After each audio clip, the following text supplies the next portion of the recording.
ऐसे कैसे देख रहा है बे? नहा के आया हूँ। ऐसे देख रहा है कि बिना नहाए हुए आ गए क्या? नहा के आया हूँ, अभी जस्ट नहा के आया हूँ, ऐसे थोड़ी है। बाल सही लग रहा है क्या? Thank you thank you. Online में आवाज आ रही है ना? बस ये सब तो छोड़ो, ये सब दिखेगा। यस सर, आ रही है। Good afternoon and good evening.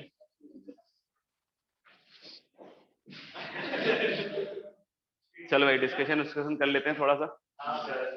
आओ भाई, आ जाओ। बेचारे को बार बार परेशान करते हैं हम लोग। तू तो अपनी सीट यहाँ लगा लेने यार, इधर लगा ले सामने। मेरे ख्याल से एक्सरसाइज 5 था। कहाँ से? 15 से। बताओ भाई, 15, 16, 17, 18। Exercise 5, 15 to 18। No one. 19, 20, 21, 22। जी जोर से बोलो। जय माता दी, हैप्पी बसंत पंचमी। 17 का सी, 17 के सी से पहले no one. There are 10 questions. एक ही तो सवाल है। Each question is either true और फॉल्स। मजा आएगा नहीं तो कमाना है। Number of different sequences of incorrect answer. तो पहले तो इसका आंसर लिख लेते हैं कि अरे पागल, पहले क्वेश्चन आंसर करेंगे ना, उसके बाद सी पे जाएंगे ना, तभी तो मिलाएंगे। नहीं। तो हम ले लें क्या कि नंबर ऑफ इनकरेक्ट तो कितना हो जाएगा? 2 raised to the power 10 - 1 incorrect sequence. क्योंकि एक ही सीक्वेंस होगा जिसमें सारे आंसर सही हो रहे होंगे, बाकी या तो सही होगा या गलत होगा। तो 2 ऑप्शन फॉर ईच। तो in how many ways this paper can be attempted? 2 की पावर 10। और एक ही तरीके से सारे सही हो रहे होंगे तो हट जाएगा। अब सी पार्ट में क्या कह रहा है कि number of ways in which it is possible to draw a sum of money with 10 coins of different denomination taken some or all at a time। तो ऑफ कोर्स हम लोग बोल रहे हैं कि या तो हर एक मनी आएगा या नहीं आएगा, यही होगा ना, हर एक सिक्का आएगा या नहीं आएगा। तो 2 की पावर 10 ऐसे ही कुछ हो रहा होगा ना।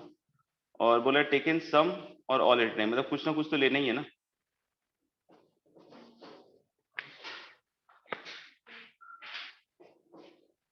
-1 तो इसमें करें क्या? क्योंकि -1 का मतलब तो क्या होगा? एक भी नहीं लिया तो लेना तो पड़ेगा ना। तो 2 की पावर 10 होगा इसका आंसर। तो -1 किस चीज के लिए करेंगे? हाँ सम तो लेना ही है ना। मैं भी कंफ्यूज हो रहा हूँ। ठीक तो है ये, क्या दिक्कत है? -1 किस लिए हुआ? क्योंकि अगर आपने कोई भी नहीं लिया तो हाँ, डिनोमिनेशन बस बतला रहा है कि अलग अलग वैल्यू के सिक्के। कोई 50 पैसा का है, कोई 54 है, कोई 98 है, कोई 1 रुपया है, कोई 5 रुपया है, कोई 2 रुपया, ऐसे करके बहुत सारे डिनोमिनेशन। मोदी जी ने 1000 का बना दिया तो मुझे नहीं पता।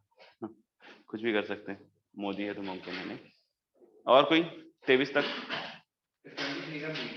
23 का ई। बी एक बार या 2 बार? अच्छा ऊँट तो हुआ नहीं है तुम्हारा। हाँ 23 का उसका तो सुन लिया, तेरा बता। अच्छा अच्छा, तो 6 के लिए इंतजार कर रहे हैं। अच्छा ऑनलाइन में किसी को पूछना हो तो बतला दीजिएगा 23 से पहले। सर स्क्रीन हेजी है, दिख नहीं रहा। दिख नहीं रहा? सर मतलब बहुत हेजी दिख रहा है नम। ये सर अब दिख रहा है हेजी सर। दिख रहा है? ये सर अब दिख रहा है। अच्छा, स्मार्ट आदमी आने के बाद कैमरा समझ जाता है, ठीक है। 23 के बी से पहले कुछ है तो बताओ भैया। 23 का बी तो क्लास में बतलाया हुआ मेरे ख्याल से। assume 8 vertices of regular octagon and its center. If T denotes the number of triangles and S denotes the number of straight lines that can be formed with these 9 points, तो triangle कितना हो जाएगा? मेरे ख्याल से triangle हो जाएगा 8C3 minus 3 के कितने लाइन में आ रहे होंगे? 4 डायगोनल होंगे ना। हाँ तो 8C3 और -4 ऐसा कुछ। अच्छा सॉरी सॉरी 9 होंगे ना vertex.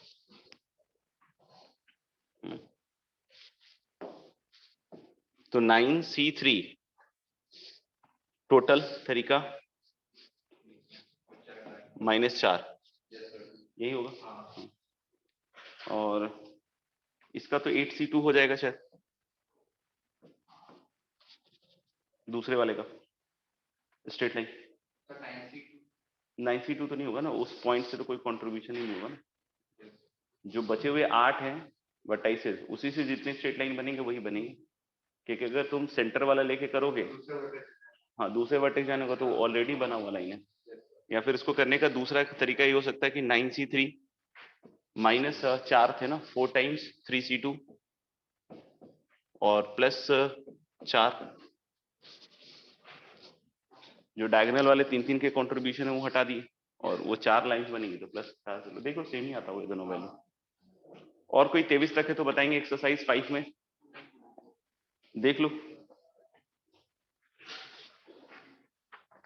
Exercise 6 question number 1 to 9 होगा। फर्स्ट थर्ड तो क्लास में कराया हुआ है, इंटीग्रेशन वाला सवाल है, सेम ही सवाल है, मतलब ये सरकमफ्रेंस है, वो इंटीग्रेशन था। 4 से पहले, बिफोर 4 नो, बिफोर 4 में कह रहा है कि how many 4 digit numbers are there which contains not more than 2 different digits, मतलब 4 डिजिट्स के नंबर बनाने हैं। एंड क्या कह रहा है कि not more than 2 different digits, मतलब ज्यादा हम कितने डिफरेंट डिजिट यूज कर सकते हैं, 2। तो एक तो ऐसे 4 डिजिट के नंबर बन सकते हैं जिसमें एक ही डिजिट यूज हो रहा हो, 111, 222, 333 ऐसे करके, नहीं तो टोटल कितने हो गए, 9। फिर 2 डिजिट वाला होगा, तो इसको मैं थोड़ा सा अलग कर देता हूँ, 2 डिजिट वाला जिसमें 0 हो और जिसमें 0 ना हो। ये 0 हो वाला थोड़ा दिक्कत करेगा, ठीक है ना, मतलब हम लोग बोलेंगे कि 0 हो तो 0 तो आ गया, और एक डिजिट और लेना चाहिए मुझे। तो 9C1 से पहले तो वो डिजिट सेलेक्ट कर लो, तो 9C1 से लिया, मान लो 1 आ गया, तो 01 से क्या बन सकता है, एक तो बन सकता है कि 1100, 2 1 यूज हो, 2 0 यूज हो, नहीं तो इसमें देखना, इसमें टोटल कितने बनेंगे, जितनी तरीके से इनको अरेंज करोगे।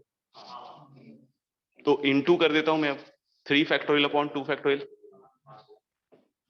2 1 2 0 से तो दिख गया, 1 1 और 3 0 वाला कितने आएगा, एक ही आएगा, नहीं, और 3 1 1 0 वाला भी होगा, तो ये भी 3 फैक्टोरियल अपॉन 2 फैक्टोरियल।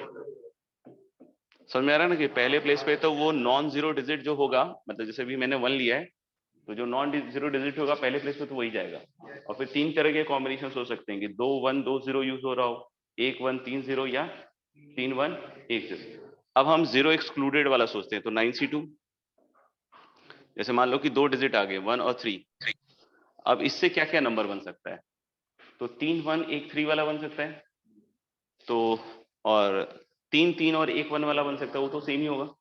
तो 2 टाइम्स क्या लिख दूं, 4 फैक्टोरियल अपॉन 3 फैक्टोरियल, और प्लस 2 1 2 3 वाला, तो 4 factorial upon 2 factorial, 2 factorial, I think so, और यही आ जाएगा इससे, ठीक है। तो सिंपल ही, ऐसा कुछ खास नहीं। और कोई 9 तक, 8 से पहले, बिफोर 8, हाँ क्लास वाला है क्या, अच्छा, तो सॉल्व करने में ज्यादा मजा आएगा, प्लीज आइए ना,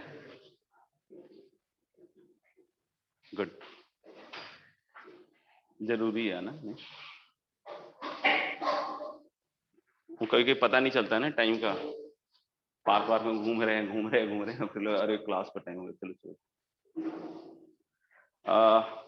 find the sum of all the numbers greater than 10, ये तो सही में बढ़िया सवाल है, गुड क्वेश्चन। इसमें थोड़ा सा जैसे कि कोई पूछे 0 यहाँ कितनी बार आएगा, तो ऐसे तो उसका कंट्रीब्यूशन से कोई लेना देना है नहीं, तो लिखें क्या उसको, फायदा ही नहीं है लिखने का, तो गोली मारो उसको। 1 यहाँ पे कितनी बार आएगा, तो जितनी तरीके से इधर 0 2 1 है ना, हाँ 4 5 अरेंज हो रहा होगा, तो 0 तो यहाँ आएगा नहीं, तो हम लोग बोलेंगे क्या कि 0 अगर यहाँ नहीं आएगा तो ये प्लेस कितनी तरीके से फिल हो रहा होगा, 3, और इधर वाला फिर 3 2 1, ये है ना, तो 1 इन सारे प्लेसेस पे, चारों प्लेस पे 3 3 9 दुनिया 18 बार आएगा, इस पे भी काउंट करोगे तो 118 टाइम्स, यहाँ भी, यहाँ भी, यहाँ भी, लेकिन यहाँ पे जब बात करेंगे तो 24 बार आएगा। कितनी बार आएगा? 24 बार आएगा। तो यहाँ का सम अलग तरीके से बनेगा। तो अगर आप जोड़ना चाहो तो 1 का कंट्रीब्यूशन यूनिट प्लस पे 18 बार, फिर 2 का भी 18 बार, और 4 का भी और 5 का भी। 5 4 9 2 11 1 12, 12 ठीक 96 के 6 हासिल 9, 12 एकम 12, 12 और 9 21, ऐसे ही ना? तो 216 का 6 बचेगा कितना? 21। यहाँ भी 216 आएगा, राइट? तो 6 1 7 और 21 2 23, फिर यहाँ भी 216, तो 9 और 21 और 2 23, यहाँ भी मेरे ख्याल से 216, तो यहाँ 9 और 21 2 23। यहाँ थोड़ा समझो, यहाँ पे 1 कितनी बार आया? 24, और सब 24 बार आए, तो यानी यहाँ 24 गुने कितना हो जाएगा? 12, नहीं, और प्लस 23, यही रहेगा ना? बोर्ड मास लगा ना, ठीक है ना, जोड़ मत देना। 12 चौके 48, तो 8 3 11 के 1, ऐसा कुछ है क्या? ये सही आंसर है? ये कुछ मिस्टेक हो गया तुझे? क्या बात है यार, बुढ़ापे में सही कैलकुलेशन कर रहा हूं। और बताओ 9 तक, जिसे तो बताया हुआ है क्लास में 2 2 3 3 एग्जाम्पल से, और उसमें एक लाइन बोली भी थी, कभी कभी वेरी कर जाता है, तो ऐसा नहीं कि यहाँ पे 18 बार आ रहा है तो यहाँ भी 18 ही आएगा सब जगह, वो बोला भी था मैंने एक बार। और कोई एक्सरसाइज 6 में तो बताओ भाई, बोलो, मुंह खोलो। और कुछ पीएनसी की शीट में पूछना हो तो बतलाएंगे,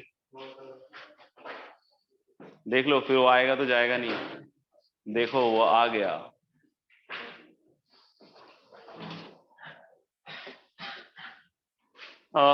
नेक्स्ट हम लोग बात कर रहे थे बाइनोमियल। कोई सवाल दिया था क्या लास्ट क्लास में? क्या? √2 + 1 की पावर 7। तो हम लोगों ने शायद इसमें सवाल दिया था कि find the greatest integer less then this, right? ये सवाल है ना? हाँ, तो आई होप आवाज आ रही है, तो सुनते रहिएगा। अब इसमें क्या है ना कि आपको बोले कि सर √2 + 1 को मैं अप्रोक्सीमेट कर लूंगा 1.414 और पावर चढ़ा के मल्टीप्लाई करते रहूंगा। नाइस ट्रिक, ठीक है, लेकिन अभी इसको छोड़ देते हैं, ठीक है, कुछ और सोचते हैं। अब सोचने में क्या है कि कोई बोले सर बाइनोमियल एक्सपैंड करके लिख लें, तो देखो वहां भी मामला वही से ही फंसेगा। ये कहीं √2 की पावर 7 आएगा, कहीं √2 की पावर 5 आएगा, फिर √2 बहुत खिचकिच करेगा, ठीक है ना? तो √2 का जो खिचकिच है ना, उसको हम खत्म कर सकते हैं। अब बोलोगे सर हाउ?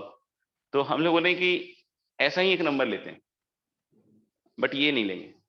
√2 उसमें भी होगा, 1 उसमें भी होगा, लेकिन बीच में कहीं माइनस माइनस हो जाए, ताकि हम अगर उन दोनों एक्सप्रेशन को जोड़े या घटाएं, और इस इंटेंशन से घटाएंगे कि √2 वाली चीज, जैसे 2 की पावर 5 मैं आसानी से कर लेता हूँ, नहीं, लेकिन 2 की पावर 5 इंटू √2 करने में थोड़ा सा अजीब सा लगेगा। तो यानी हम उन दोनों के कॉम्बिनेशन से कुछ ऐसा सेटल करेंगे कि √2 वाला जो पार्ट आ रहा है ना, वो सब गायब हो जाए। तो इसको मैंने सपोज कर लो कि कोई नंबर मान लिया, ठीक है ना? Let me assume this as some integer plus fraction quantity, right? ये कोई नंबर होगा जिसमें एक इंटीजर पार्ट होगा और एक इंटीजर के बाद क्या होगा? फ्रैक्शन। और फ्रैक्शन डेफिनेटली 0 से 1 में होगा, 0 तो नहीं होगा, इतना तो कॉमन सेंस होगा ही। ये √2 + 1 करोगे तो कुछ तो आएगा ही फ्रैक्शन में, नहीं? तो f 0 से 1 होगा एंड i इज इंटीजर। तो अब एक क्वेश्चन आ जाता है बच्चों के मन की, व्हाट इज इंटीजर सर? तो कृपया 5वीं क्लास में जाकर एक बार फिर से पढ़ें, ठीक है? मतलब 5वीं क्लास ऐसे नहीं कि सर अच्छा आज की पहली दूसरी तीसरी चौथी वो नहीं, 5th क्लास। नहीं, क्या आप 5वीं पास से तेज है देखने? अब हम एक और नंबर ले रहे हैं और उसको हम लोग ऐसे बोल रहे हैं डैश, नहीं अपने बारे में मत सोचो। तो हम लोगों ने कि f डैश ले रहे हैं, ठीक है, और ऐसा ही कुछ ले रहे हैं। अब बोलोगे ऐसा मैंने जैसे बताया कि ऐसा कुछ ले लेते हैं। अब ये भी क्वांटिटी ना 0 से 1 के बीच में, नहीं समझ में आया? ये भी क्वांटिटी किसके बीच में? 0 से 1 के बीच में, ठीक है। तो मैं क्या सोच रहा था ना कि दोनों को घटा देता हूँ। अब बोलोगे सर क्यों घटा रहे हो आप, मतलब ऐसा जुल्म? इसलिए घटा दे रहे हैं कि देखो इसमें पहला टर्म जो आएगा ना, ललका कलम से लिखेंगे तो ज्यादा समझ में आएगा शायद। 7c0 √2 की पावर 7, इसमें √2 होगा दोस्त, लेकिन जो अगला टर्म है ना उसमें √2 नहीं है। आप बोलोगे है तो सर √2 की पावर 6, नहीं बेटा ये 2 क्यूब है, नहीं उसको उस नजर से देखो, ठीक है ना। बाद में बोलो सर मैंने इसको इस नजर से नहीं देखा, देखो बेटा। फिर 7c2 इंटू √2 की पावर 5, ये भी गंदा है, नहीं। तो हम लोग बोले जब इसको तुम लिखोगे, इसका एक्सपेंशन लिखोगे, तो इसमें पहला टर्म तो यही आएगा 7c0 √2 की पावर 7। आप फील कर पा रहे हो कि जब मैं इन दोनों को घटाऊंगा एक्सप्रेशंस को, तो ये टर्म कट जाएगा, आपका बच जाएगा, नहीं। और इधर क्या आएगा -7c1 इंटू √2 की पावर 6, है कि नहीं बोलो। और फिर से +7c2, ऐसे ही चलेगा। नहीं समझ में आया तो बिल्कुल पूछ लेना, नहीं। तो जब इसको घटाओगे तो every term is like 2 times, तो ये कट गया, तो मैं डायरेक्ट लिखूंगा 7c1 इंटू √2 की पावर 6 यानी 2 क्यूब। फिर अगला कौन सा बचेगा 7c3 और √2 की पावर 4, नहीं √2 की पावर 4 मतलब 2 स्क्वायर, 2 स्क्वायर मतलब 4। फिर 7c इंटू 2, बोलो 2 कैसे, √2 का स्क्वायर इज 2। फिर लास्ट क्या बचेगा बच्चों 7c7 इंटू 1। सही है यहां तक। अब इसको कैलकुलेट करना आसान है मेरे लिए। ये क्या हो गया अब तक 56, 7 6 5 6, 6 कटा 7 5 35, 35 दूनी 70 दूनी 40, 140, 7 छक 42 बटा 2, 42 ही लिख देता हूं और 1। तो ये आ रहा है मेरे ख्याल से 196, 97, 99 और +40, तो 199 प्लस 243 है क्या, 243 ना, 239 हो गया क्या। फिर से 196, 197, 199 और 40, 239, ग्रेट। तो 2 इंटू 239, 478, ऐसे ही होगा ना। अब मेरा एक पॉइंट है कि जो I प्लस F आया है, सोच के देखना एक बार थोड़ा सा, वो तो 478 प्लस F डैश आया ना। F डैश कैसी क्वांटिटी है, फ्रैक्शन। तो ये जो नंबर था ना हमारा I प्लस F वाला, इसको मैं बोल सकता हूं ना कि दिस I प्लस F मतलब this expression is actually 478 plus F dash. तो यानी कि ये जो भी नंबर होगा this is going to be 478 point something something. तो बोल रहा है कि greatest integer less than 478 point something something, that is 478। यानी हमारे पास आंसर क्या आएगा इस सवाल का 478।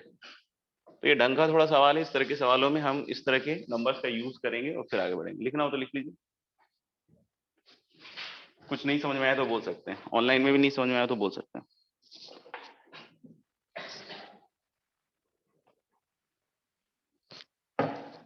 Okay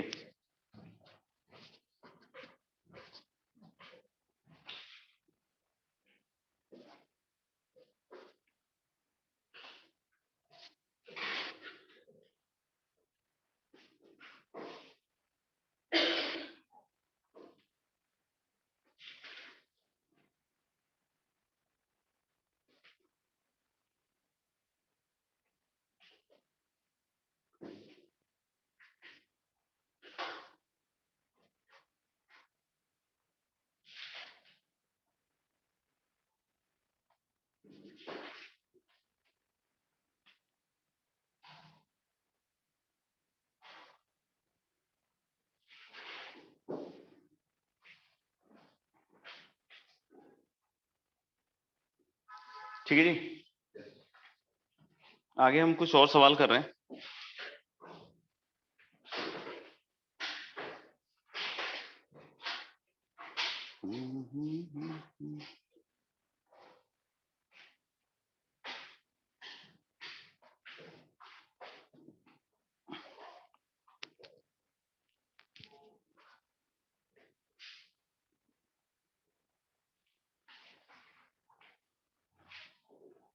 Find n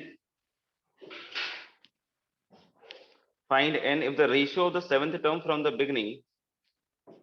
Find n if the ratio of the seventh term from the beginning and seventh term from the end.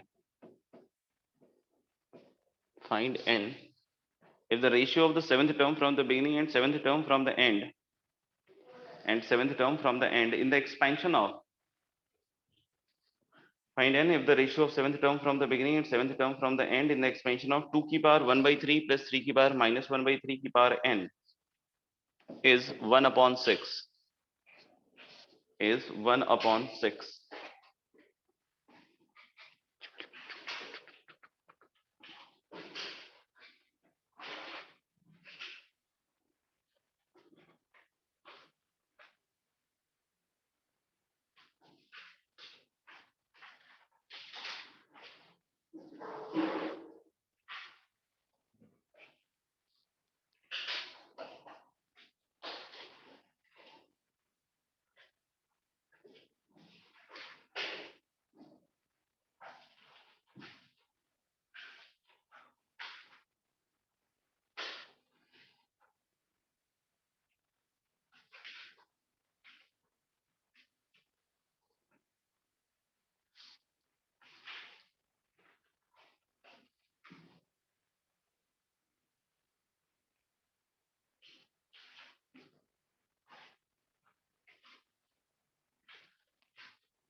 शायद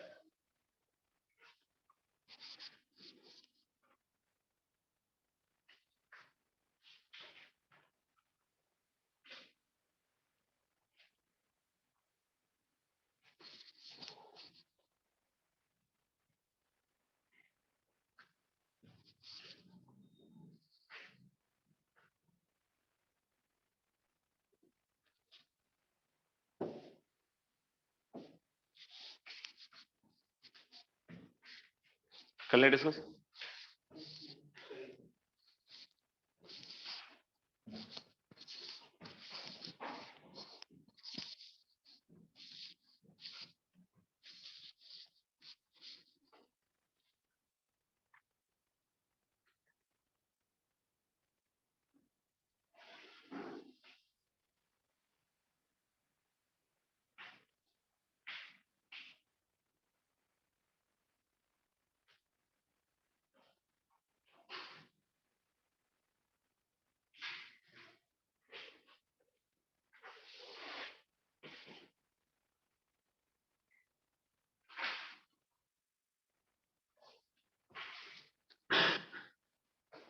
seventh term from the beginning and seventh term from the start, यही है ना ratio. तो seventh term from the beginning अगर करेंगे तो क्या होएगा, NC6 7 तो नहीं कर दिया, नहीं, तो NC6 और फिर क्या आएगा 2 की पावर 1/3 की पावर n-6 और 3 की पावर -1/3 की पावर 6 और फिर होल अपॉन में आएंगे अपन। तो होल अपॉन में क्या है कि अब कोई बोले सेवेंथ टर्म उधर से निकालें, तो इट इज बेटर कि हम इसको पलट दें फिर से, नहीं, और पलट दें मतलब कैसे लिखे, 3 की बार लास्ट क्लास में बतलाया था, और ऐसे लिखने के बाद अब हम इसका seventh term from the start कर लें, तो यानी फिर से वही NC6, इसका तो कटना तय है, और 3 की बार -1/3 की power n-6 and then is 2 की बार 1/3 की पावर 6, और ये रेशियो लिखा है 1/6, तो लेकिन दिस इज गॉन, नहीं, और अब देखना 2 की पावर 1/3 वाला टर्म तो आपको दिख ही रहा है, तो n-6 और ये 6 है तो n-12 हो गया ना ये, तो 2 की पावर 1/3 और पावर क्या हो गया n-12, और यहाँ देखना 6 है और इधर क्या है n-6 है, तो हम ऐसे सोच सकते हैं ना इसको कि ये भी हो गया 3 की पावर -1/3 की पावर 12 - n लिख दूं क्या है, पक्का? और ये माइनस और ये वाला सेट हो जाएगा? नहीं, तो मुझे लग रहा है कि ये भी हो गया तुम्हारा 2 की पावर 1/3 की पावर n-12, और ये भी हो गया 3 की पावर 1/3 की पावर n-12। अब इसके बाद तो खेल खत्म। ये तो आप ऐसे सोच सकते हो ना कि a की पावर x इंटू बी की पावर x इज ab की पावर x। तो आप देख लो यहाँ पे भी a की पावर x b की पावर x, यानी ab मतलब 6 की पावर 1/3 की पावर n-12, और इधर क्या है बाबू, 6 की पावर -1। और यहाँ एक्सपोनेंट वाला जो रिलेशन है उसको यूज करोगे तो n-12/3 होगा, इधर 6 का पावर, इधर क्या होगा 6 का पावर n-12/3, और इधर क्या है -1। तो यहाँ से n की वैल्यू कितनी आ जाएगी, 9। ठीक है, अगला सवाल है, find the greatest value of the term, find the greatest value of the term independent of x।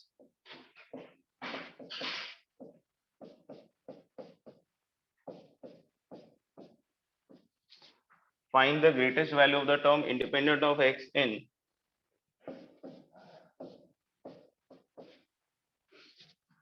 find the greatest value of the term independent of x in x sin alpha plus 1/x cos alpha की power 10। फिर से बोल रहा हूँ, find the greatest value of the term independent of x, find the greatest value of the term independent of x in x sin alpha plus 1/x cos alpha की power 10 and alpha belongs to R, alpha is a real number।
Done.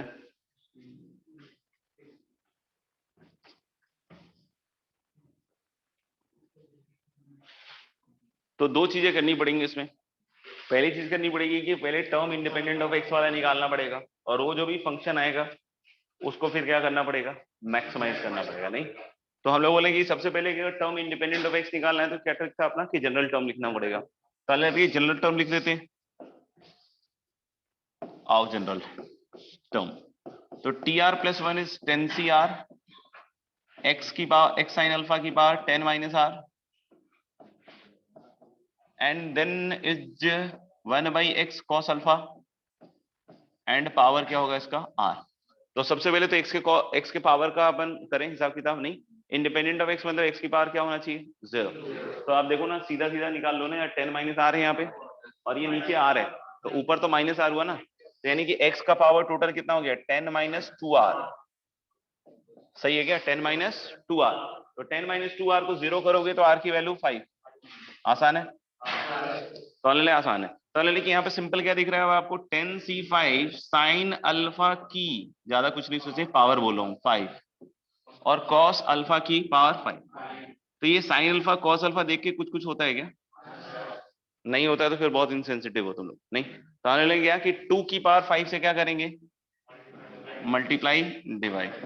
तो 2 की power 5 से अगर multiply and divide कर दें तो हाल this is going to be 10C5, इसकी वैल्यू निकाल सकते हो आप, 252 शायद कुछ आता होगा या तो, हाँ तो, और नीचे क्या है 32, और ये बन गया बेटा साइन 2 अल्फा की। अब इसकी मैक्सिमम वैल्यू करनी है 1, और हम लोग बोलेंगे फिर आंसर वही आएगा 252/32। देख लेना, आगे बढ़ते हैं। ठीक है भाई, ऑनलाइन में। Yes sir. ओके, चलिए फिर नेक्स्ट क्वेश्चन लिखते हैं।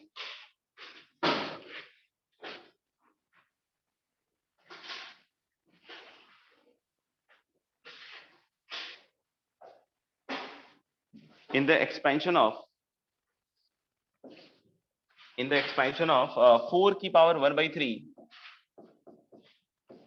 प्लस 1/6 की power 1/4 raised to the power 20, in the expansion of 4 की पावर 1/3 plus 1/6 की power 1/4 raised to the power 20, which of the following holds good? In the expansion of 4 की power 1/3 plus 1/6 की power 1/4 raised to the power 20, which of the following holds good? Which of the following holds good? First option, number of irrational terms is 18. First option, number of irrational terms is 18. Second option, number of rational terms is 2. First option, number of irrational terms is 18, number of rational terms is 2. Third option, middle term is irrational. Third option, middle term is irrational. And the fourth option, none of these, yeah, none of above.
हो गया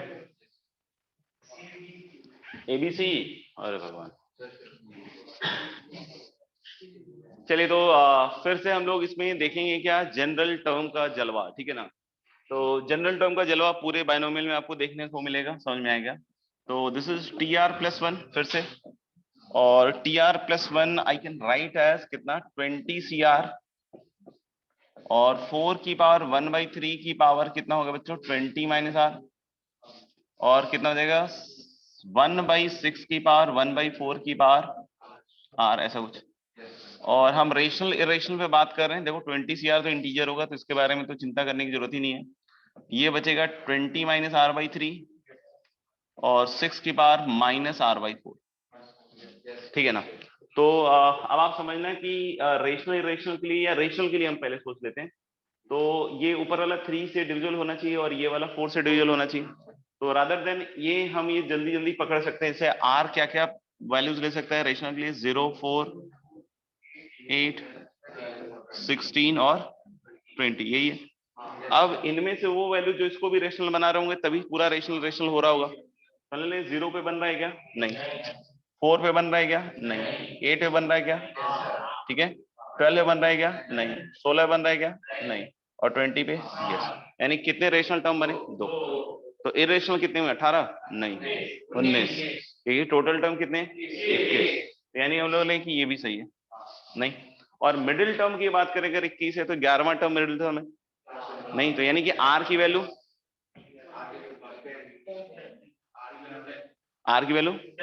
10। तो r की value 10 तो दिख रही है ना कि r की वैल्यू 8 और 20 के लिए रेशनल आ रहा है। तो 10 पे क्या होगा? इरेशनल। यानी कि हम लोग वाला आंसर क्या हो जाएगा? बी एंड सी, ठीक है ना। लिखिएगा।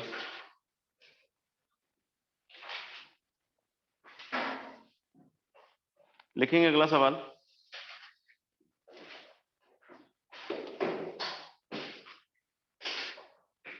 in the expansion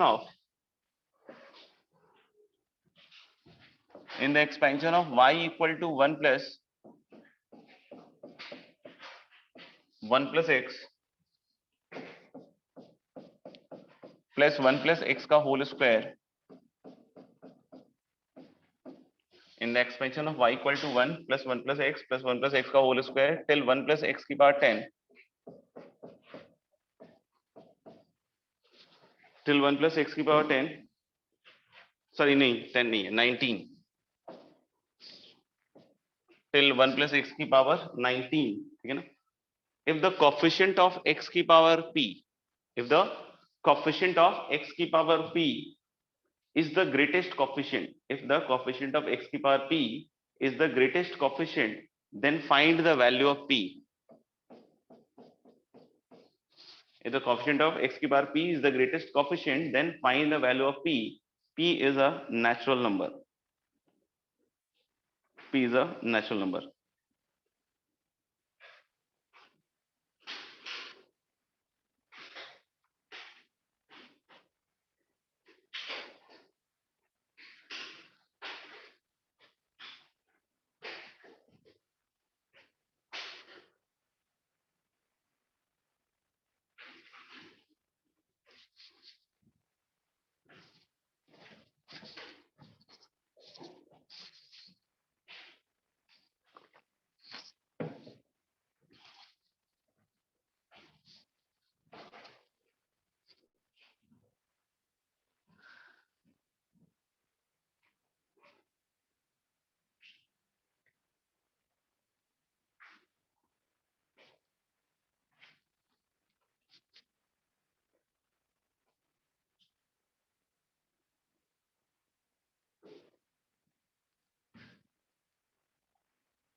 देखो क्या आता है।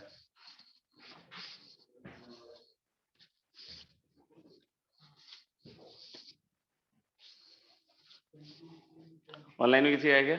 सर 9।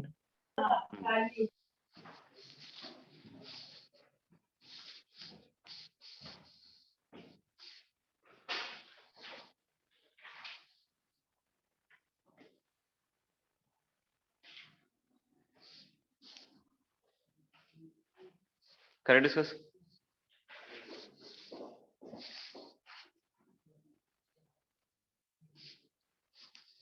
चलो मेरे ख्याल से डिस्कस कर लेते हैं। तो कोफिशिएंट ऑफ x की power p is the greatest coefficient in this, ठीक है ना। तो ये तो जीपी दिख रहा है मुझे, तो नहीं तो क्या है जीपी का सम 1 प्लस एक्स की पावर 20 माइनस 1 और अपॉन कितना आएगा r minus 1, that is 1 plus x minus 1। ये कट जाएगा। तो अगर मैं तुमसे पूछूं कि इसमें x की पावर p का कोफिशिएंट क्या आएगा इसमें पूरे में, क्योंकि ये पूरे में x की पावर p का कोफिशिएंट बोल रहा है ग्रेटेस्ट है नहीं, तो पहले तो मैं x की पावर p का कोफिशिएंट निकालूंगा ना भैया। सोचो, तो मैं x की पावर p का पहले तो कोफिशिएंट निकालता हूं। तो अगर इस पूरे में x की पावर p का कोफिशिएंट निकालना है, सोच के बोलना, ठीक है ना, बोल के मत सोचना। क्या नहीं करेंगे, बोल के नहीं सोचेंगे, ठीक है। तो इसमें कितने का कोफिशिएंट निकालना है, x की किस पावर का निकालना है, पूरे में x की पावर p का निकालना है। तो इसमें x की पावर p प्लस नहीं, इसमें x की पावर p प्लस 1। अब बोलोगे सर ऐसा कैसे, ऐसा ऐसे कि अगर एक x नीचे है, ठीक है ना, तो वो ऊपर जितने टर्म्स आएंगे सबका वो एक एक पावर डाउन करेगा। तो जो x की पावर p प्लस 1 वाला होगा वही तो पूरे में x की पावर p वाला होगा नहीं। तो अगर मैं इसमें x की पावर p प्लस 1 का कोएफिशिएंट ढूंढूं और उसके मैक्सिमम होने की बात करूं तो इसमें मिलेगा क्या, बहुत ज्यादा मिलेगा क्या, नहीं ना। तो इसमें x की पावर p प्लस 1 का कोएफिशिएंट क्या होगा, what is the coefficient of x की पावर p प्लस 1 इन 1 प्लस x की पावर 20, एनीवन 20 सी p प्लस 1, वेरी गुड। 10 तो कैसे आएगा मुझे नहीं पता, बट मैं बोल रहा हूं कि जैसे x की पावर r का कोएफिशिएंट 1 प्लस x की पावर n में, अब यही सब मैं बार बार बोल रहा हूँ कि सब कोएफिशिएंट आएगा और आपने अच्छे से नहीं कर रखा है, रट्टा मार रखा है तो फेल हो गए। कोएफिशिएंट ऑफ x की पावर r इन 1 प्लस x की पावर n कैसे चलता था ये, nc0 plus nc1x nc2x square. तो ऑब्वियस बात है nc2x स्क्वायर बोल रहे थे, x की पावर r का क्या होगा ncr। तो मैं पूछ रहा हूँ कि x की पावर p प्लस 1 का कोएफिशिएंट इसमें क्या होगा 20 सी p प्लस 1, और ये सबसे बड़ा है। तो अगर ये सबसे बड़ा है तो p प्लस 1 को तो 10 ही होना पड़ेगा, मैक्सिमम बोला ना। तो p प्लस 1 अगर 10 है तो p की वैल्यू 9, तो ये है करेक्ट आंसर। ऐसे भी देख सकते हैं कि मतलब इसमें अगर देख रहे हैं तो x का कोएफिशिएंट अगर देख रहे हैं तो पहले वाले से तो बनाया, पहले मतलब 1 से कुछ नहीं, 1 प्लस x को बनाया, दूसरे में से 2c1 ऐसे चलेगा, 3c1 4c1 up to 90c1 ऐसे x स्क्वायर का देखिए। हाँ तो फिर वो सीरीज बन जाएगा। हाँ तो उसको फिर 1c जैसे 1 को 2c2 लिखिए तो ncr प्लस ncr माइनस, हाँ तो उससे आ जाएगा ना, तो सीरीज बदलाएगा ना परम्यूटेशन कॉम्बिनेशन में। हाँ जो लास्ट में जो उन्हें बेगर्स मेथड में इनइक्वालिटी बतलाई थी उससे भी आ जाएगा। चलिए 1 मिनट, अब सबसे 9 ही आएगा मैथ है इंडिपेंडेंट, अब पास था कुछ, अरे तू गलती से आया होगा, उसका तो अलग मेथड है, उस मेथड का नाम है गलती से मेथड। क्या बोल रहे थे, कोई बात, गलतियों से तो इंसान सीखता है नहीं। अच्छा next we are talking about numerically, नहीं नेक्स्ट क्या बात कर रहे हैं हम लोग, न्यूमेरिकली ग्रेटेस्ट कोएफिशिएंट। अभी अलग चीज बात हो रही है, हालांकि नेक्स्ट क्या बात करें, numerically greatest coefficient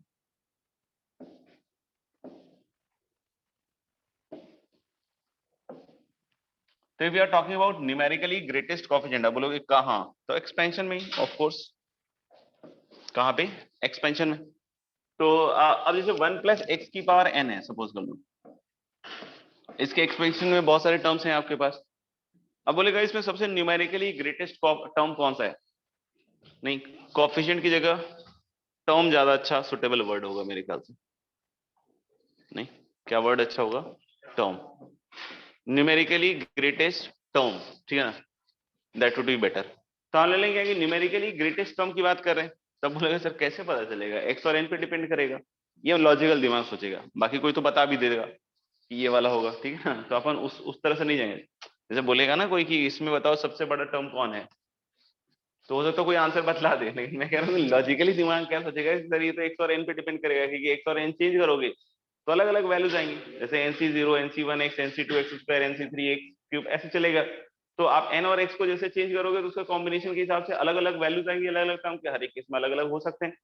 but logic ये हमेशा रहेगा कि जो भी सबसे बड़ा टर्म आएगा, क्योंकि n और x की कोई वैल्यूज देगा वो, कि बोलेगा for n equal to this, x equal to this, what is the numerically greatest term in this expansion, ठीक है ना। तो मान लो जो भी सबसे बड़ा वाला टर्म होगा वो अपने आगे से ही बड़ा होगा और अपने पीछे वाले टर्म से भी बड़ा होगा, तभी वो क्या कहलाएगा? Numerically greatest term. क्योंकि बोलोगे कि इसमें ऐसा क्यों बोल रहे सर, उसमें तो था कि इंक्रीज और डिक्रीज करता था, इसमें भी ऐसा ही होगा। इसमें भी ऐसा ही होगा कि जब तुम n और x की किसी वैल्यूज के लिए भी देखोगे एग्जांपल में, तो n और x की किसी वैल्यूज के लिए आप टर्म्स की वैल्यू निकालोगे तो initially it will increase and finally you will feel it is decreasing. तो अल्टीमेटली कहीं बीच में जाके बड़ा हो रहा होगा, तो अपने अगले वाले और पिछले वाले दोनों से क्या हो रहा होगा? बड़ा हो रहा होगा, ठीक है ना। अब लेकिन यहाँ पॉइंट क्या है कि न्यूमेरिकली बोल दिया इसने। तो अगर न्यूमेरिकली सवाल में लिखा हुआ है कि भाई न्यूमेरिकली ग्रेटेस्ट टर्म चाहिए हमारे को, तो it will be always talking about the absolute value. क्योंकि हो सकता है इसकी कोई वैल्यू नेगेटिव हो वगैरह कुछ नहीं, तो उससे जो टर्म्स जनरेट हो रहे हो, कुछ पॉजिटिव टर्म्स जनरेट हो, कुछ नेगेटिव टर्म्स जनरेट हो। नहीं, काफी मतलब खतरनाक हो रहा है नहीं। तो हम लोग क्या कि x की जो वैल्यूज हैं उस पर भी डिपेंड करेगा ना कि हर एक टर्म की वैल्यू पॉजिटिव है या नेगेटिव है। तो क्या तुम नेगेटिव टर्म वाले के ऊपर कुछ फोकस करोगे? आंसर इज यस, क्योंकि हमें एब्सोल्यूट वैल्यू चाहिए। ऐसा नहीं कि सर नेगेटिव है तो खत्म हो गया, नहीं बेटा, it is asking the numerically greatest term. तो हम टर्म की वैल्यूज को कंपेयर करते हैं या उसकी एब्सोल्यूट वैल्यूज को कंपेयर करते हैं? एब्सोल्यूट वैल्यूज को कंपेयर करते हैं। समझ में आएगा? तो इस चीज का अपन को ध्यान रखना पड़ेगा, और उसमें जो सबसे बड़ी वैल्यू होगी that is going to be numerically greatest term. तो समटाइम्स इट मे हैपन कि वो सबसे छोटी वैल्यू, लेकिन मॉड लगते ही वो सबसे बड़ी वैल्यू, ऐसा कुछ भी हो सकता है, ठीक है ना। तो उस चीज का अपन को थोड़ा सा दिमाग में रखना पड़ेगा। तो लिखिएगा एक सवाल और फिर अपन आगे करते हैं कि कैसे निकालना है।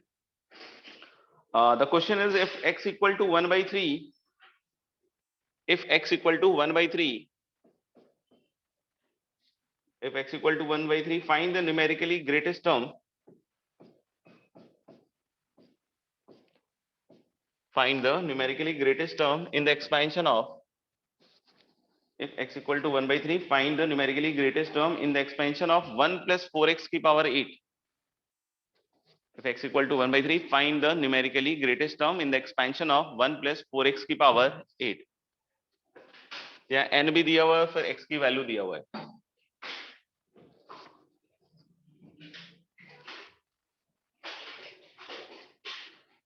अब ऐसा नहीं कि 9 टर्म ही तो है सर, निकाल के वैल्यू देख लेते हैं कैलकुलेटर से फटाफट, नहीं वो नहीं करना।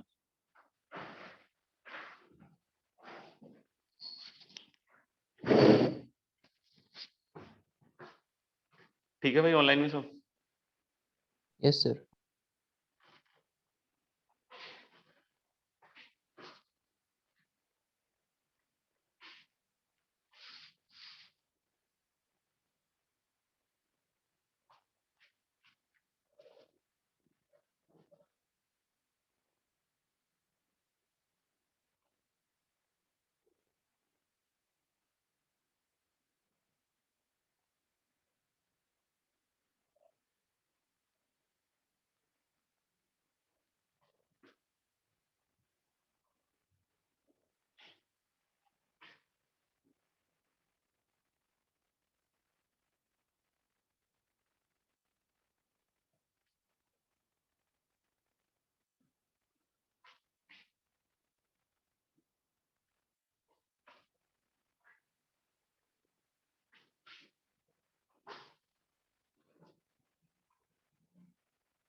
करें discuss.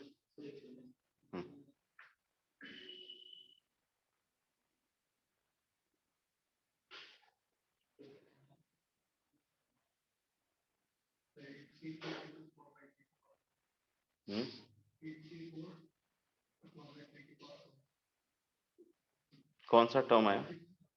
Fifth term. Sir, 7th.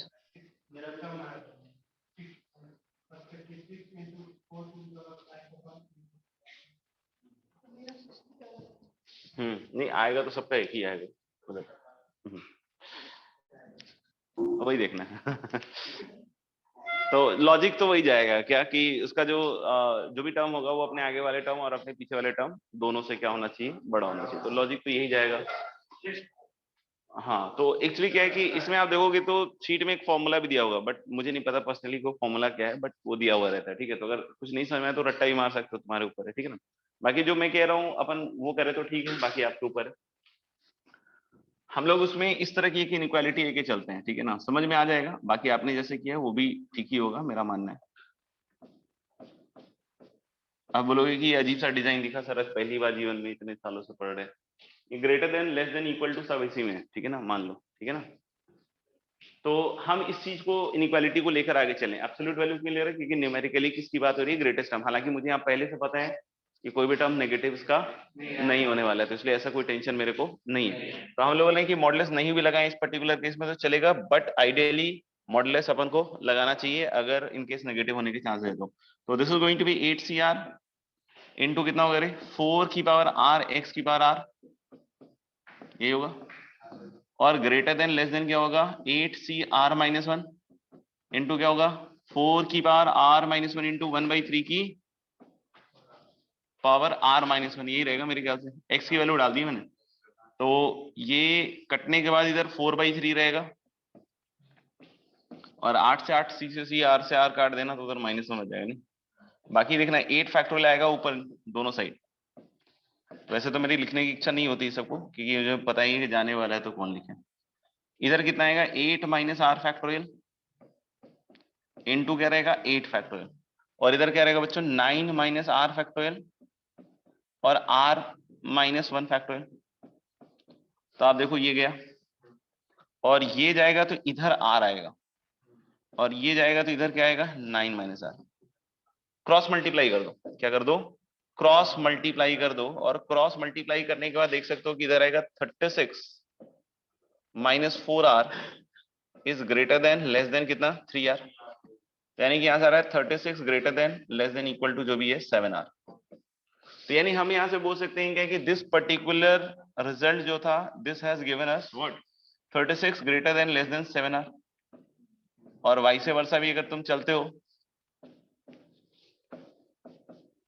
इधर से इधर, तो आप देख सकते हो स्टेप मैनेज करके ये भी आ जाएगा, यानी कि this implies this and this implies this. ठीक है, अब ऐसे कॉमन सेंस से सोचते हैं। ठीक है ना, जैसे r इक्वल टू 1 रखोगे तो कौन सा साइड बड़ा है? मुश्किल है थोड़ा सा।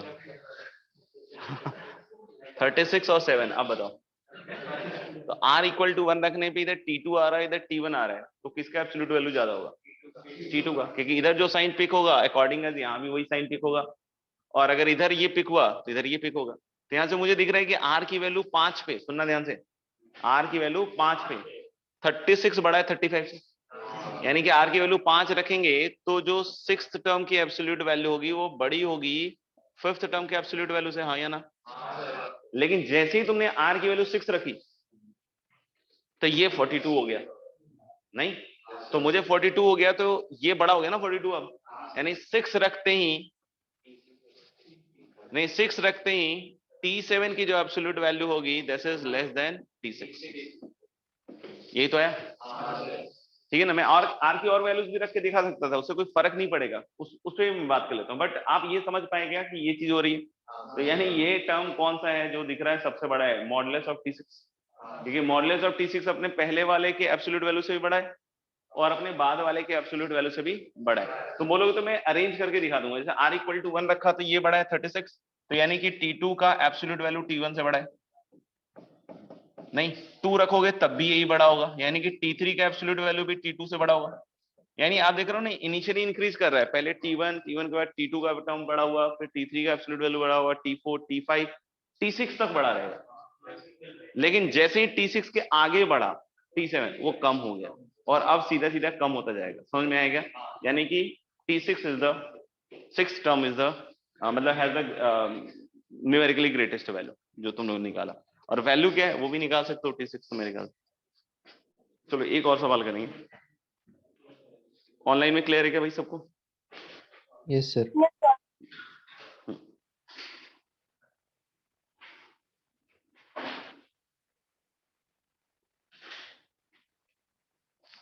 ठीक है, श्योर श्योर श्योर, लिख लो एक एक बार तो लिख लो।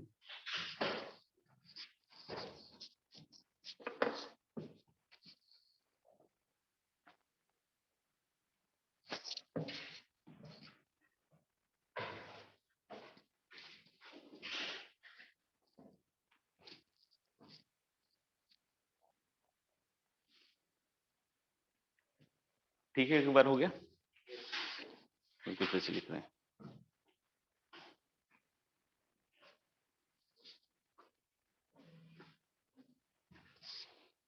और लिख रहे हैं, लिखे ही जा रहे हैं।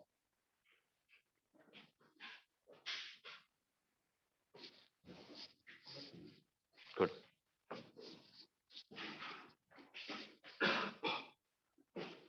नेक्स्ट क्वेश्चन इज, मतलब ऐसा ही है, if x equal to 1, if x equal to 1 find the numerically greatest term, if x equal to 1 find the numerically greatest term in the expansion of, if x equal to 1 find the numerically greatest term in the expansion of 3 minus 2x की power 9, find the numerically greatest term in the expansion of 3 minus 2x की power 9।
आगे क्या?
ठीक है क्या? देखना तो कि यहाँ पे फिर से हम लोग बोल रहे कि एब्सोल्यूट वैल्यू में काम करूंगा मैं, तो कि modulus of T R plus 1 greater than less then modulus of क्या टी आर। एक्स की वैल्यू क्या है बच्चों? 1। ठीक है ना, खुद ही क्वेश्चन ने दिया हुआ है एक्स की वैल्यू कितनी दी हुई है? 1। तो यहाँ देखना modulus of T R plus 1 लिखोगे तो क्या आएगा बेटा? 9 सी आर, नहीं क्या आएगा? 9 सी आर इंटू क्या होगा? 3 की पावर 9 माइनस आर इंटू कितना आएगा? -2x। तो -2x में x तो 1 ही है, तो -2 ही लिख दूं क्या? की power r। And greater than less then क्या बोलूंगा मैं? 9 c r-1 3 की पावर 10 माइनस r और इंटू -2 की पावर r-1। देखो r की वैल्यू जो भी हो, हमें तो एब्सोल्यूट चाहिए, तो मैं -2 की पावर r को ऐसे सोच सकता हूँ ना, 2 की पावर r इंटू -1 की पावर r। तो मॉड तो -1 की पावर r का 1 ही होगा, उसमें तो कोई दिक्कत नहीं है ना। और ऐसे इधर भी ठीक है ना, क्योंकि हम लोग एब्सोल्यूट वैल्यू ले रहे हैं। तो अभी देखना, जैसे अब हम इसको लिखते हैं एब्सोल्यूट वैल्यू हटा के, तो 9 को लिखोगे 9 फैक्टोरियल अपॉन r फैक्टोरियल, और क्या आएगा बेटा? 9 माइनस r फैक्टोरियल, 3 की पावर 9 माइनस r इंटू 2 की power r greater than less then 9 factorial upon 10 minus r factorial. समझ में आया क्या? और इंटू क्या हुआ? r-1 फैक्टोरियल, और इधर क्या आएगा? 3 की पावर 10 माइनस r और 2 की पावर r-1। ये समझ में आ गया ना आपको कि माइनस साइन का क्या हुआ होगा? r की किसी वैल्यू के लिए -1 हो चाहे +1 हो, मॉड तो उसको 1 ही कर देगा ना अल्टीमेटली। तो इसका कटा और इसका, हाँ बट उधर बचेगा, ये दोनों भी नहीं, इसका भी कटा, मौसम लग रहा है पूरा, और इसका भी कटा नहीं, और क्रॉस मल्टीप्लाई करेंगे तो 2 ऊपर है, ध्यान रखना। तो 20 minus r is greater than less then 3r, यानी कि 20 is greater than less then 5r। अब यहाँ इंटरेस्टिंग चीज हो रही है, हाँ तो 20 is greater than less then, हाँ मतलब यहाँ इक्वालिटी वाला भी खेल हो रहा है नहीं। तो कि r की वैल्यू 3 पे सोचो, 20 बड़ा, r की वैल्यू 3 पे 20 बड़ा, मतलब modulus of t4 greater than modulus of t3। देखो आप r की वैल्यू 3 पे सोचो, 4 रखा तो दोनों बराबर, मतलब ये दोनों बराबर हो गया, मतलब modulus of t5 and modulus of t4 are same. But जैसे ही आपने अगली वैल्यू 5 चिपकाई, नहीं सॉरी 4 क्या, हाँ 5 चिपकाई, तो 25 यानी इधर बड़ा हो गया, तो यानी कि modulus of t6 is less than modulus of t5। तो खेल क्या हुआ बेटा कि t1 t2 t3 t4 तक बड़ा हुआ, t1 t2 t3 और मॉडुलस t4 तक बड़ा हुआ, फिर t4 और t5 बराबर हुआ, और फिर अगला वाला t6 कम हो गया। तो यानी इस बार कितनी वैल्यूज बड़ी आ रही हैं? 2। यानी कि हम लोग बोल रहे हैं कि फिफ्थ और फोर्थ दोनों ही टर्म की जो एब्सोल्यूट वैल्यू होगी न्यूमेरिकली, वो इक्वल होगी और वो सबसे बड़ी वैल्यू होगी। लेकिन कोई पूछे कि उसमें बड़ा और छोटा कौन होगा, एब्सोल्यूट नहीं, उन टर्म्स में बड़ा एक नेगेटिव होगा एक पॉजिटिव होगा। अगर आप सोचो, जैसे अगर कोई बोले फिफ्थ टर्म, तो फिफ्थ टर्म में पावर 5 आएगा, फोर्थ टर्म में 4, नहीं उल्टा हो गया, आर की वैल्यू तो 3 आएगी ना, फिफ्थ टर्म में आर की वैल्यू 4 आएगी तो वो पॉजिटिव आएगा, और फोर्थ वाले में आर की वैल्यू 3 आएगी तो वो क्या आएगा? नेगेटिव। यानी कि देखो T4 और T5 का एब्सोल्यूट वैल्यू तो सेम है, बट T4 टर्म खुद में नेगेटिव है और T5 कैसा है? पॉजिटिव। मतलब इन दोनों में अगर एब्सोल्यूट वैल्यू नहीं होता, नहीं तो सबसे बड़ा टर्म तो कौन होता? T5 ही होता, फिर T4 नहीं होता। T4 तो बहुत नीचे हो गया ना, एकदम छोटा ही हो जाएगा नहीं? तो ठीक है मेरे ख्याल से। चलिए एक और सवाल लिखिए। Given T4 in the expansion, given T4, लिख रहे हो क्या अभी? लिखो लिखो, धाए धाए छापो तो।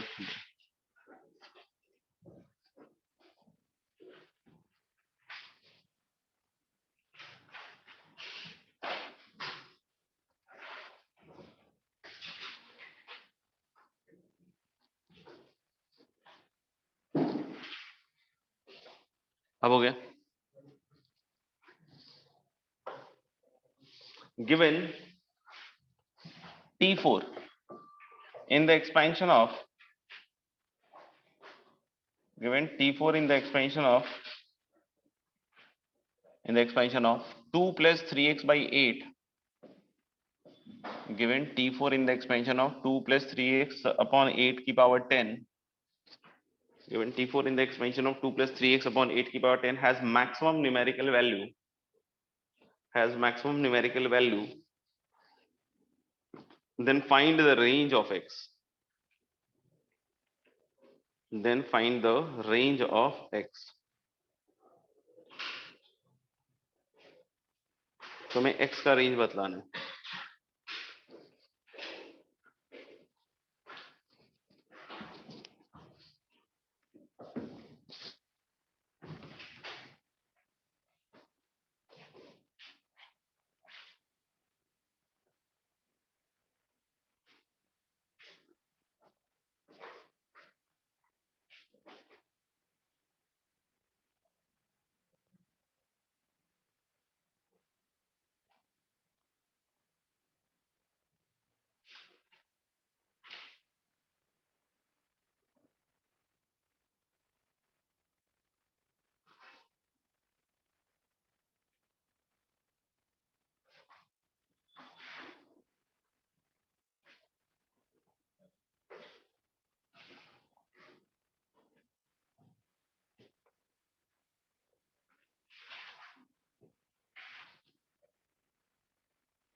आया क्या?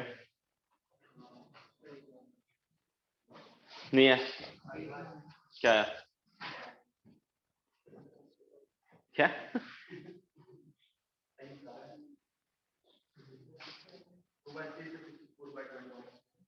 ऑनलाइन में आएगा किसी का? देखना इसमें बोला है कि T4 जो है वो न्यूमेरिकली ग्रेटेस्ट टर्म है. ठीक है, सबसे पहली चीज समझना. तो अब ये सब हम नहीं सोचेंगे कि कोई दो टर्म बराबर हो जाए, ये हो जाए, वो हो जाए, वो नहीं है. क्योंकि सवाल साफ साफ कह रहा है कि T4 ही सबसे बड़ा है, तो वो ग्रेटर देन पे ही आएगा. तो T4 अगर सबसे बड़ा है न्यूमेरिकली, ध्यान रखना, तो इसका modulus must be greater than T5 का मॉडुलस, एंड T4 का जो मॉडुलस है that should be also greater than T3 का मॉडुलस. हाँ या ना? पक्का? तो लगे T4 का मॉडुलस निकालोगे गाइस तो 10C कितना 3 ना इंटू 2 की power 7 into 3 cube upon 8 cube और यहाँ एक्स क्यूब की जगह मैं मॉड एक्स क्यूब लिख रहा हूँ, क्योंकि ऊपर ध्यान रखना मॉड है, ठीक है ना। तो ये सब तो मॉड से मतलब पॉजिटिव वैल्यू है तो कोई दिक्कत नहीं है। And this is greater than 10c4 2 की पावर 6 इंटू 3 की पावर कितना 4 और अपॉन 8 की पावर 4 इंटू मॉड एक्स की पावर 4। आप देख लो ये कटेगा इधर से तो इधर एक मॉड एक्स बचेगा, इन दोनों के कैंसिलेशन के बाद ऊपर एक 2 बचेगा, इधर कैंसिलेशन के बाद इधर 3 बचेगा और यहाँ नीचे 8 बचेगा। यानी मुझे लग रहा है क्या कि देखना यहाँ पे भी चाहो तो लिख लो यार, 10 factorial upon 7 factorial into 3 factorial है कि नहीं, नहीं। और ऊपर क्या बच रहा था भैया 2 और 10 फैक्टोरियल अपॉन कितना लिखूं 6 फैक्टोरियल 4 फैक्टोरियल, ऊपर क्या बचा था 3 मॉड एक्स और नीचे क्या बचा था 8। तो इसका भी गया, ये भी कटा तो इधर 7 और इसका कटा तो इधर 4। तो मुझे लग रहा है कि यहां से आ रहा है मॉड एक्स लिख देना 64/21। ये तो सिर्फ पहले से है, अब ये सेकंड से भी निकालना पड़ेगा आपको, ठीक है ना। तो सेकंड से जब हम कैलकुलेट करेंगे तो सबसे पहले क्या है कि कलर बदल लें पेन का। नहीं तो हालांकि मॉडुलस ऑफ T4 तो फिर से वही आएगा ना रे 10c3, या मैं डायरेक्टली 10c3 को लिख ही देता हूँ क्योंकि दोबारा लिखना ही पड़ता है बार बार। तो 10 फैक्टोरियल अपॉन कितना है भैया 3 फैक्टोरियल 7 फैक्टोरियल 10c3, ठीक है ना, इंटू 2 की power 7 into 3 cube mod x cube upon बोलो 8 क्यूब, ठीक है ना। और हम लोग बोल सकते हैं एक चीज और कि this is greater than 10 factorial upon कितना होगा रे 2 फैक्टोरियल 8 फैक्टोरियल ना 10c2 हो जाएगा ना ये तो, और मल्टीप्लाइड बाई क्या लिखूं 2 की पावर 8 इंटू 3 की पावर 2 और इंटू मॉड एक्स का स्क्वायर और अपॉन कितना लिखे 8 स्क्वायर। पता नहीं सही है गलत देख लेना एक बार, मेरे ख्याल से ठीक ही होगा नहीं, क्योंकि T3 लिखोगे तो वही 10c2 आएगा 2 की पावर 8 और 3 मॉड एक्स अपॉन 8 का स्क्वायर। तो मेरे ख्याल से ये कैंसल आउट होगा तो this time here it is 2, इधर बचेगा इस बार समेट दो सब। तो 3 मॉड एक्स अपॉन 8 और इसका तो गया, इसका भी कटेगा तो इधर 8, तो ये भी 8 कट गया और ये कटेगा इधर से तो इधर 3 आ रहा है तो ये भी कट गया, तो सब कट गया मॉड एक्स और उधर क्या बचा 2, तो मॉड एक्स ग्रेटर देन 2। तो इन दोनों को सेटिस्फाई होना पड़ेगा। तो मॉड एक्स का हम लोग बोले क्या कि इंटरसेक्शन लेना पड़ेगा। तो मॉड एक्स बिलोंग्स टू क्या लिखूं 2 से 64/21, लेकिन एक्स के लिए निकालना है। तो बहुत सारे बच्चे यहाँ गलती कर देते हैं, सिर्फ यही आंसर आता है, कुछ पे ये भी नहीं आता, कुछ और ही आ जाता है तो x की वैल्यू आ जाएगी -64/21 टू -2 यूनियन ऑफ 2 टू 64/21। सही है।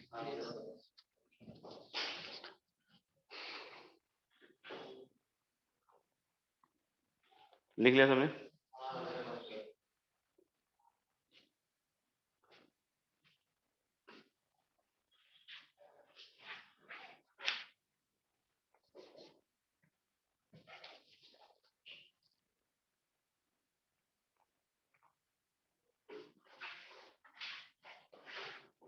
चालू कर दिया ना,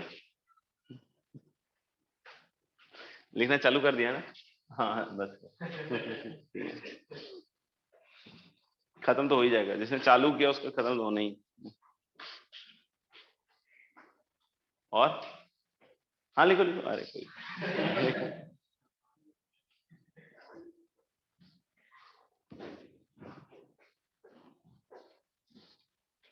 भाई साहब लिखा ही जा रहा है, डबल हो गए। चलिए एक क्वेश्चन ये घर पे ट्राई कीजिएगा, find the index n,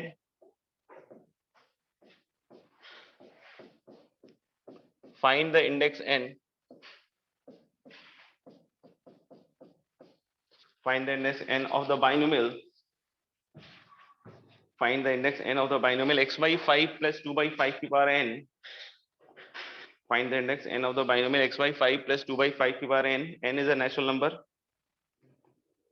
if the ninth term of the expansion n is a natural number, find the जो भी है index n of the binomial this. If the ninth term of the expansion has the numerically, if the ninth term of the expansion has numerically greatest coefficient, if the ninth term of the expansion has the numerically greatest coefficient, ninth term of the expansion has numerically greatest coefficient, तो ये घर पे try कर लीजिएगा, बाकी आगे बढ़ रहे. Next we are talking about an important concept.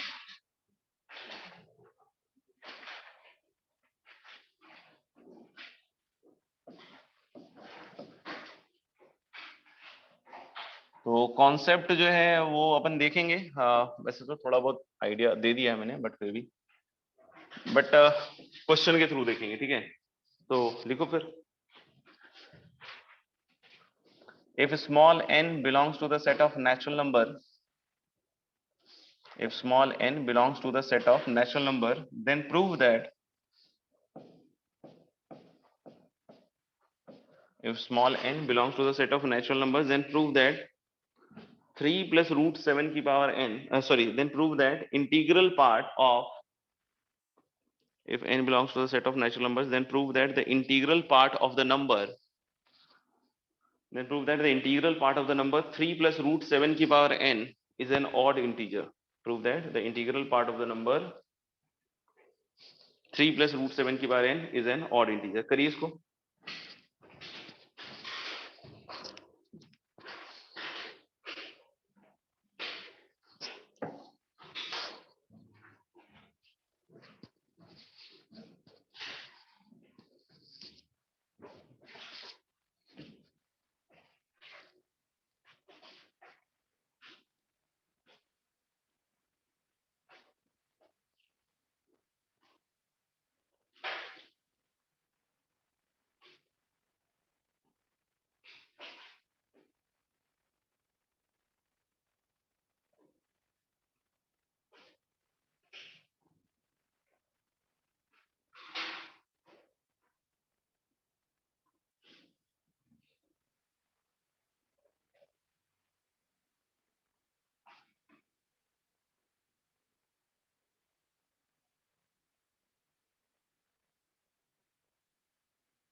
Correct sir.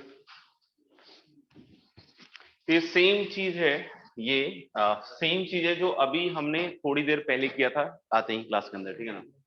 इसमें आप देखो इनकी कोई वैल्यू लो, 1 लो, 2 लो, 3 लो, जो भी लोगे, ठीक है ना, तो ऑलवेज इसमें दो पार्ट आएंगे, एक इंटीग्रल पार्ट, एक उसका फ्रैक्शनल पार्ट आएगा, ठीक है ना। तो हम लोग बोल सकते हैं this must be like I plus F. अभी हमें आई के बारे में बात करनी है, एफ तो 0 से 1 ही होगा, फ्रैक्शनल पार्ट है तो। अभी हमें आई के बारे में बात करना है कि आई क्या प्रूव करना है, शायद ऑड इंटीजर, ठीक है। तो फिर मैंने बतलाया था कि पंगा तो अपना √7 ही करेगा, नहीं तो इसको हमें रास्ते से हटाना पड़ेगा, जब तक हम इसको रास्ते से नहीं हटाएंगे तब तक काम नहीं बनेगा। तो हम लोग बोलेंगे फिर से अपन डैश लेते हैं, एफ डैश, कोई नया नंबर, और फिर से हम लोग कैसे लेंगे उसको, 3 माइनस √7 की पावर n। आप देख पा रहे हो क्या कि एफ डैश भी 0 से 1 है, क्योंकि √7 जो भी होगा 2.44 ऐसा कुछ होता होगा शायद, तो 3 में से घटाओगे तो समथिंग फ्रैक्शन, और फ्रैक्शन का पावर तुम इंटीजर में 1 2 3 करते जाओगे तो वो और छोटा ही होता जाएगा। तो यानी हम लोग बोले कि ये भी 0 से 1, ये भी 0 से 1, तो अब हम क्या करेंगे, दोनों को जोड़ेंगे। अब बोलोगे क्यों जोड़ोगे, तो जोड़ने से इस बार जाएगा √7 वाला पार्ट, ठीक है ना, क्योंकि इसको जब लिखोगे आप तो पहले में नहीं है गड़बड़, दूसरे में गड़बड़ है, क्योंकि 3 की पावर n-1 इंटू √7, फिर अगले में कोई गड़बड़ नहीं है, फिर अगले वाले में गड़बड़ है। तो यानी हम लोग बोले ऑल्टरनेटली उड़ाना पड़ेगा, तो अपन दोनों को जोड़ेंगे, क्योंकि माइनस आएगा तो ये वाला टर्म माइनस होगा इसमें एक्सपेंशन में। तो यानी कि अब इधर से क्या है बेटा, 2 टाइम्स NC0 3 की पावर n। अगर किसी को फिर भी दिक्कत है तो उसका एक्सपेंशन लिख के जोड़ देना, ठीक है ना, 3 की पावर n प्लस NC2 3 की पावर n-2 इंटू √7 का स्क्वायर, ठीक है। इसकी वैल्यू नहीं निकाल रहे हम तो इसलिए हम ऐसे ही लिख रहे हैं। तो NC4 3 की पावर n-4 √7 की पावर 4 एंड सो ऑन। नहीं, हम लोग इसके बारे में बोल देंगे कि इवन इंटीजर, क्योंकि जो ब्रैकेट के अंदर है वो पूरा पूरा इंटीजर है, तो ये क्या हो गया, इवन इंटीजर। अब देखो लेफ्ट हैंड साइड भी इंटीजर होगा पूरा, क्योंकि ये इसके बराबर है तो भाई इंटीजर ही हुआ ना, इवन इंटीजर ही हुआ ना। तो f प्लस एफ डैश के बारे में चलो सोचते हैं। तो ले f प्लस एफ डैश कहां से कहां तक होगा, 0 से 2, नहीं 2 तो नहीं होगा बट 0 से 2 तो होगा ना, क्योंकि f भी 0 से 1 है, एफ डैश भी 0 से 1 है, तो f प्लस एफ डैश क्या हो गया, 0 से 2। लेकिन f प्लस एफ डैश भी तो इंटीजर होगा, क्यों, क्योंकि देखो ये पूरी चीज इंटीजर है और i तो इंटीजर है ही। तो अगर f plus F dash fraction हुआ तो पूरा सम इंटीजर थोड़ी हो पाएगा, तो यानी f plus F dash has to be integer. तो 0 से 2 में f प्लस एफ डैश है और इंटीजर है, बताओ 1। तो आने लगे, हाँ पहली टाइप है, बिल्कुल सही बात। तो f प्लस एफ डैश को 1 ही होना पड़ेगा क्योंकि इंटीजर है, तो यानी यहां से i plus 1 is going to be even integer,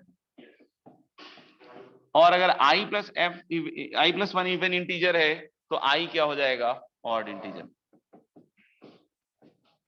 इसके बाद एक चीज का बहुत ध्यान रखेंगे, you should write hence proof, ठीक है ना, इसके बिना पूरा नहीं है।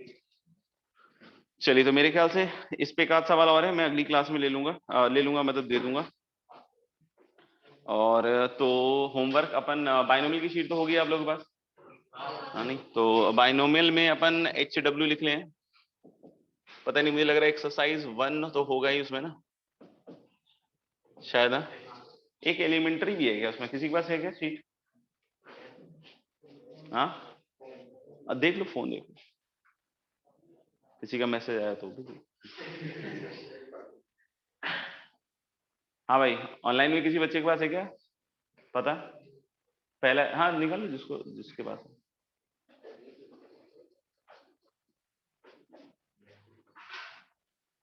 है, सभी के पास फोन नहीं है।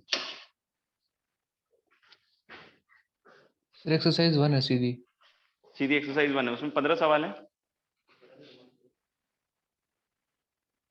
Yes sir. उसमें लास्ट में कॉम्प्रिहेंशन टाइप का है, यस 15 सवाल है ना, काले कलर में लिखा है ना, हाँ सर। ठीक है। तो चलिए एक्सरसाइज 1 कर लीजिएगा बाइनोमियल में, ठीक है, और बाकी फिर अगली क्लास में मिलते हैं। एक सवाल और शायद इसमें होगा, मतलब नोट्स में कोई पर्टिकुलर पेज लगाना, इट्स ओके। चलिए फिर मिलते हैं, bye bye, take care, see you, okay, thank. पहले कपड़े पहनने किस दिन है?